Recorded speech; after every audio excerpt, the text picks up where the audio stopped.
Welcome to StreamFab channel. H.264 and H.265 are the two most widely used video codecs today. When faced with choosing between them, many users struggle to decide which one is better.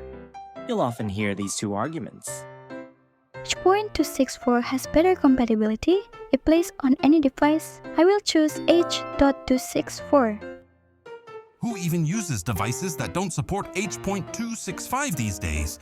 I'm going with H.265. It saves way more space. So, should you choose H.264 or H.265? To find the answer, we first need to understand how video encoding works. First, let me ask you a question. How much space does a 1-second 60 FPS 1080p video take up? Let's do the math. If each frame has 2 million pixels at 3 bytes per pixel, one frame would be about 5.7 megabytes. That means 1 second of video would be 5.7 multiplied by 60, totaling 342 megabytes. But obviously, our 1-second videos never actually reach 300 megabytes in real life. Actually, the videos we watch daily are all compressed, and the method of compression is called a video codec. At its core, video is just a rapid slideshow of individual frames. In theory, video size should be exactly as we calculated earlier, pixel size multiplied by total pixels. But if we stored videos this way raw, a single 20-minute anime episode would eat up about 400 gigabytes of space, let alone a full-length movie. That's why compression methods are absolutely crucial.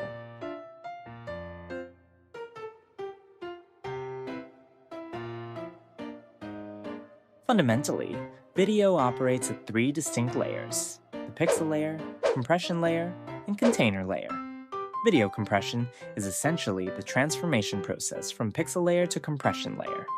The encoding format determines both the compression method and degree of compression. This is why videos won't play if a media player lacks support for their specific decoding format. Modern video codecs typically employ a dual compression approach, combining intraframe and interframe compression techniques. Intraframe compression works by encoding each video frame as a compressed image, like JPEG, reducing data size by selectively discarding visual information that's less noticeable to human perception. Interframe compression establishes keyframes at intervals, with intermediate frames being algorithmically predicted by capturing only essential motion changes between these reference frames. As a result, not only is the quality of each individual frame compressed, but the overall video quality is also significantly reduced. This technology is reflected in H.264 and H.265 through the implementation of iframes, p-frames, and b-frames. We split each frame into these small blocks, usually 8 by 8 or 16 by 16 pixels, called macro blocks. The iframe is a complete keyframe that serves as our reference point. Then, for the next frame, we compare each corresponding macro block to the iframe. Instead of storing the whole frame, we just mark identical parts as same as iframe, and only record what's changed. When decoding, we use this info to reconstruct the frame. That's what we call a p-frame, predicted frame. Now b-frames are even smarter. They're bidirectional predicted frames. They don't just look at the previous frame for reference, but also peek at frames coming after them. This trick saves way more data space. Our videos are essentially made up of a combination of iframes, p-frames, and b-frames. Another related concept is a GOP, a group of pictures. As the name suggests, it refers to how many frames are in a sequence of I, P, and B frames. Basically, how many frames pass before the next iframe appears. At the same bitrate, a larger GOP means more B frames and P frames, which generally results in higher video quality, since more data is efficiently compressed. However, if the GOP is too long, seeking or fast-forwarding can become less smooth, because there are fewer keyframes, iframes, to jump to. Now, some of you might be wondering, what exactly is bitrate? Why does having more predicted frames actually improve video quality? Well, that brings us to the super important concept, bitrate. Bitrate is basically how much data your video packs into every second. It directly affects the file size and also plays a big role in quality. So here's the cool part. At the same bitrate, more B frames and P frames mean better compression. That frees up extra data to make the actual picture quality sharper and cleaner. Does this make video encoding principles clearer now?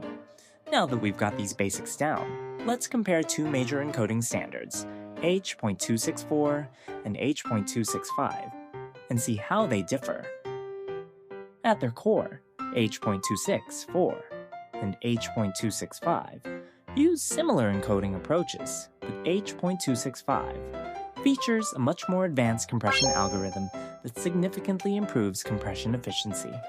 As we mentioned earlier, better compression means more available bitrate can be allocated to enhance video quality. Now you might be thinking, if H.265 gives better quality at smaller file sizes, why wouldn't we always use it? Well, it's not that simple. While H.265 does outperform in file size and quality, it demands considerably more processing power during encoding. This can be particularly taxing on lower-end CPUs, and running them at full capacity for extended periods may shorten their lifespan. As the saying goes, you can't have your cake and eat it too. That said, thanks to its optimized algorithm, H.265 is often the preferred choice for bandwidth-intensive applications like live streaming, where encoding speed and efficiency are critical. We've prepared a detailed comparison table highlighting the key differences between H.264 and H.265. Feel free to pause and take a screenshot if you'd like to reference it later. For our StreamFab users, here's all you need to remember. If your device has a weaker CPU, GPU, or you need to play videos on older equipment, stick with H.264. If you're confident in your device's processing power, go for H.265. You'll get better quality with smaller file sizes. Alright, that's a wrap for today's video. If you found this helpful, don't forget to smash that like button and subscribe. We really appreciate your support. Remember, stream today, save for tomorrow. Catch you in the next one.